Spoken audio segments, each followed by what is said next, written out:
In the quaint suburban neighborhood of Oak Hollow, Craig and Cathy were the kind of couple everyone admired.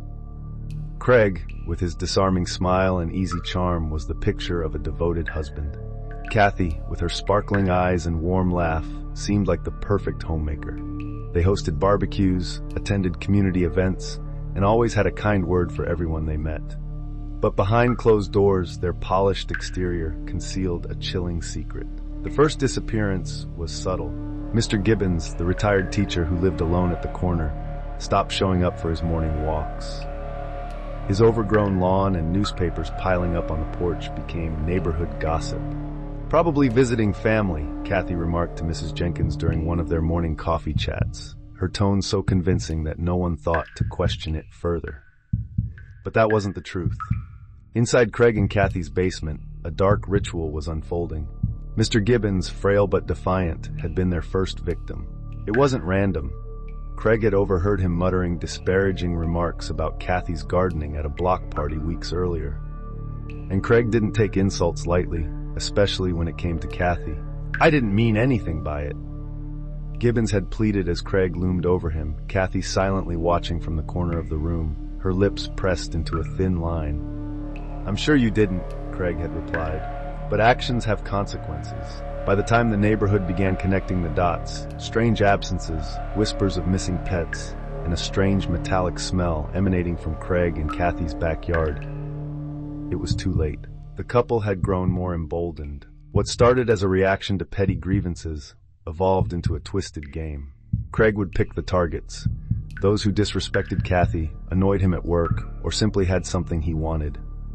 Cathy, the planner, ensured their actions were precise, leaving no loose ends. They worked together like clockwork, a grotesque symphony of calculated malice.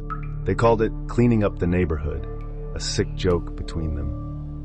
They even kept trophies, a locket here, a watch there, tucked away in a hidden compartment in their attic. Each item told a story, a dark reminder of their growing power over Oak Hollow. One evening, as Craig grilled burgers for a neighborhood cookout, Cathy entertained their guests with tales of their recent road trip.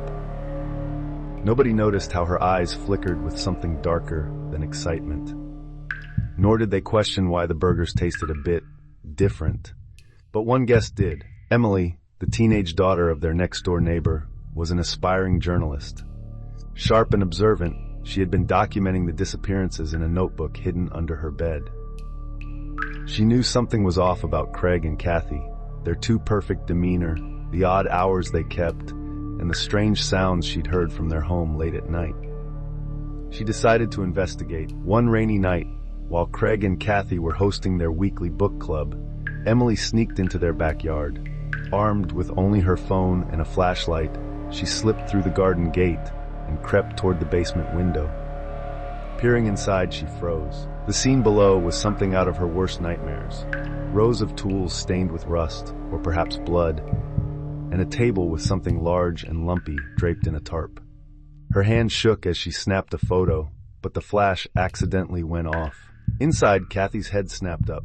She looked at Craig, her eyes narrowing. "Did you hear that?" she whispered.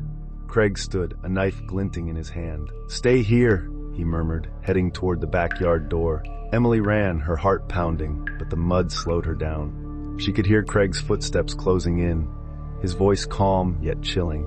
"You shouldn't be out here, Emily. It's not safe." She tripped, landing hard on her hands and knees. Before she could scramble up, a shadow fell over her. Craig stood above her, his expression unreadable. The next morning, Oak Hollow woke up to find Emily's house empty. Her parents were gone too, their car still parked in the driveway. Cathy knocked on the door with a casserole dish, feigning concern, but no one answered. "She must have run away," Cathy said to the gathering neighbors, shaking her head sadly. "Teenagers these days." Craig nodded in agreement, placing a comforting hand on Cathy's shoulder. As the crowd dispersed, Craig glanced back at their house, a small smile playing at his lips. Behind the basement door, Emily's notebook sat on the table, next to a freshly scrubbed knife.